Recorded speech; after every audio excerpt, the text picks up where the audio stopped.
Assalamualaikum warahmatullahi wabarakatuh. Perkenalkan, nama saya Nisrina Farida Margana, NPM 212121081 dari kelas 2B, jurusan Pendidikan Bahasa Indonesia, Universitas Siliwangi. Video ini dibuat untuk memenuhi tugas ujian akhir semester pada mata kuliah Apresiasi Prosa Fiksi dengan dosen pengampu Bapak Budi Riswandi SPD MPD dan Bunda Nita Nurhayati SPD MHum.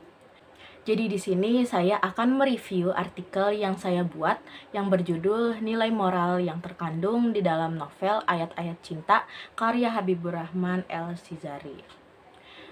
Identitas buku yaitu judul buku Ayat-Ayat Cinta, penulis Habibur Rahman El-Shizari, penerbit yaitu penerbit Republika, tahun terbit yaitu 2004, jumlah halaman berjumlah 420 halaman. Sinopsis dari novel ini yaitu novel ini menceritakan tentang kisah cinta dan cobaan dari seorang mahasiswa Indonesia yang mengejar gelar magister di Universitas Al-Azhar yang ada di Mesir, yaitu bernama Fahri. Fahri ini dicintai oleh 4 wanita, yaitu Aisyah, Maria, Nurul, dan Noura.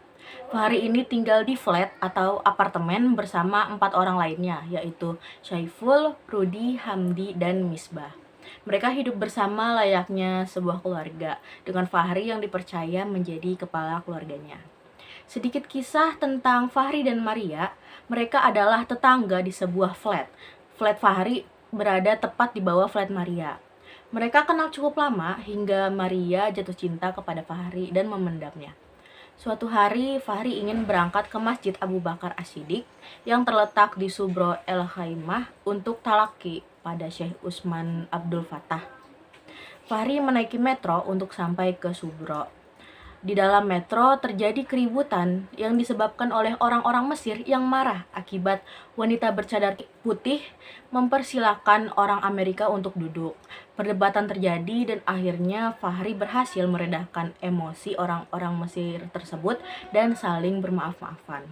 Setelah bule itu turun, wanita bercadar putih berterima kasih kepada Fahri. Mereka berkenalan dan nama perempuan bercadar itu adalah Aisyah. Perempuan yang lahir di Jerman, namun keturunan Jerman, Turki, dan Palestina. Mereka juga bertukar kartu nama. Di suatu malam, Fahri melihat Noura diseret oleh ayahnya dan disiksa habis-habisan.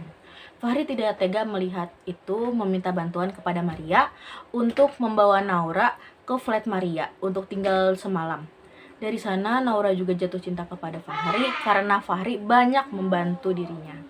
Singkat cerita, Syekh Usman tiba-tiba bertanya kepada Fahri tentang pernikahan, sampai-sampai Syekh Usman merekomendasikan keponakan teman beliau yang solehah untuk dinikahkan dengan Fahri. Awalnya Fahri menolak karena masalah ekonomi, namun karena ia meminta petunjuk kepada Allah dan izin dari orang tua, akhirnya Fahri menerima tawaran Syekh Usman. Fahri akhirnya bertemu dengan keluarga calon istrinya. Mereka bertemu di kediaman Syekh Usman. Hingga Fahri bertemu dengan mereka yang ternyata gadis yang ingin dijodohkan dengan Fahri adalah Aisyah, keponakan dari Iqbal Hakan Erbakan yang merupakan juga kenalan dari Fahri. Fahri tentunya menerima perjodohan itu, begitupun dengan Aisyah. Beberapa hari sebelum pernikahan, Fahri mendapat kabar bahwa Nurul, temannya yang dari Indonesia, ternyata mencintainya. Fahri merasa ini adalah cobaan atas cinta dan kesetiaannya dengan Aisyah. Di hari pernikahan tiba, akhirnya Fahri dan Aisyah resmi menjadi sepasang suami istri. Hari membahagiakan pun tiba. Aisyah dikabarkan hamil, lengkaplah sudah kebahagiaan Fahri. Namun ternyata kebahagiaan itu hanyalah sesaat. Tiba-tiba ada 3 orang polisi memaksa masuk ke rumah mereka dan menangkap Fahri atas tuduhan pemerkosaan gadis bernama Noura. Noura memberikan kesaksian palsu di pengadilan dan ia benar-benar memfitnah Fahri. Cobaan kembali menimpa Fahri ketika Madam Nahed, ibu dari Maria, mengatakan bahwa Maria koma karena syok atas pernikahan Fahri dengan Aisyah. Madam Nahed menyebutkan bahwa Maria mencintai Fahri. Beliau ingin Fahri membantu Maria agar bangun dari komanya dengan merekam suara Fahri di tap kecil. Di sisi lain, Maria ini juga adalah saksi kuat untuk mematahkan kesaksian palsu yang diucapkan oleh Noura dan pihaknya. Agar Maria bisa bangun dari komanya, Madam Nahed memohon kepada Fahri untuk menikahi Maria. Tentu saja Fahri menolak karena ia sangat mencintai Aisyah istrinya. Namun dengan keikhlasan dan ketulusan Aisyah, ia meminta Fahri untuk menikahi Maria. Dan pernikahan pun terjadi. Tak lama setelah itu, Maria tersadar dari komanya. Maria datang ke pengadilan untuk bersaksi, yang pada akhirnya Noura mengaku bahwa bukan Fahri lah yang memperkosanya, melainkan Bahadur, orang yang sering menyiksanya yang ternyata memperkosanya. Dan Fahri pun akhirnya dibebaskan dari penjara. Kondisi Maria kembali tidak sadarkan diri dan semakin memburuk. Hingga suatu hari Maria terbangun dan meminta Fahri dan Aisyah untuk membantunya berwudu. Maria kembali terbaring, tubuhnya sangat lemah, bibirnya tersenyum indah. Dengan lirih Maria mengucapkan 2 kalimat syahadat. Kalimat terakhir yang Maria ucapkan sebelum ia kembali kepada Tuhan. Selanjutnya adalah angkatan menurut para ahli. Korrie Layun Rampan merupakan pelopor lahirnya periodisasi angkatan 2000 ini.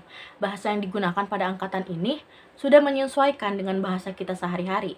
Sudah banyak juga pengarang wanita yang bermunculan pada angkatan ini, di mana mereka sudah mulai memberanikan diri, memberikan ide kreatif dan pendapatnya di dalam sastra. Adapun sastrawan angkatan 2000-an ini, ada Acep Zamzam Nur, Ahmad Madun Yosi Hervanda, Andrea Hirata, Ayu Utami, Dewi Lestari, Habibur Rahman Elsizari, dan masih banyak lagi. Ulasan pada novel ini disebut sebagai angkatan 2000 karena periodisasi sastra ini lahir pada tahun 2000-an yang dipelopori oleh Korrie Layun Rampan. Adapun kelebihan dari novel Ayat-Ayat Cinta.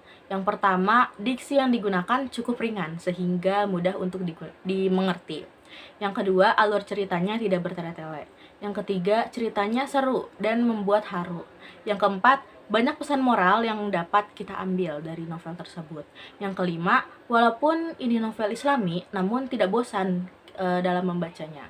Yang keenam, observasi yang dilakukan penulis sangatlah detail sehingga mengetahui tempat-tempat yang ada di Mesir, dan juga bahasa asing lainnya. Adapun kekurangan dari novel Ayat-Ayat Cinta ini, yang pertama, kurang cocok dibaca oleh remaja usia di bawah 13 tahun karena adanya adegan kekerasan di dalam novel tersebut. Yang kedua, tokoh Fahri yang dicintai 4 wanita sekaligus kurang masuk akal jika terjadi di dunia nyata. Selanjutnya adalah nilai moral yang terkandung di dalam novel Ayat-Ayat Cinta. Yang pertama itu rajin. Bisa dilihat dari tokoh Fahri yang rajin datang ke Masjid Abu Bakar Asy-Siddiq yang terletak di Subro El Khaimah untuk talaki pada Syekh Utsman Abdul Fattah, walaupun jarak dari flatnya ke Subro itu sejauh 50 km. Yang kedua, toleransi. Bisa dilihat dari sosok Aisyah yang dengan baik hati mempersilahkan nenek bule untuk duduk di saat orang-orang Mesir lainnya tidak ada yang mempersilahkan nenek tersebut untuk duduk. Juga toleransi Fahri terhadap agama Maria yaitu Kristen Koptik. Begitupun sebaliknya, Maria sangat menghargai agama Islam, bahkan ia hafal salah satu surat di dalam Al-Quran yaitu surat Maryam, dan Maria juga menyukai suara azan. Yang ketiga yaitu sabar. Bisa dilihat dari sabarnya Fahri untuk menenangkan orang-orang Mesir yang sedang emosi. Sabar juga dalam menghadapi banyaknya cobaan seperti difitnah memperkosa, mempoligami, dan lain sebagainya. Yang keempat, ikhlas. Bisa dilihat dari sosok Aisyah yang ikhlas suaminya mempoligaminya untuk menyelamatkan nyawa Maria. Dari sosok Nurul juga yang mengikhlaskan Fahri menikah dengan Aisyah, dan sosok Maria yang ikhlas Fahri dan Aisyah bahagia. Yang kelima, berserah diri kepada Allah. Bisa dilihat juga dari sosok Fahri yang yakin bahwa Allah akan menolongnya saat ia mendapat cobaan, yaitu fitnah dari Noura. Fahri yakin bahwa kebenaran dari Allah pasti akan terungkap. Simpulan dari artikel ini yaitu novel ini menceritakan tentang kisah cinta dan cobaan hidup yang dialami oleh Fahri. dengan angkatan 2000-an karena novel ini terbit pada tahun 2004. Banyak sekali nilai moral yang didapat dari novel ini, diantaranya rajin, toleransi, ikhlas, berserah diri kepada Allah, sabar, dan masih banyak lagi. Terima kasih, mungkin itu saja yang bisa saya sampaikan. Kurang lebihnya saya mohon maaf. Wassalamualaikum warahmatullahi wabarakatuh.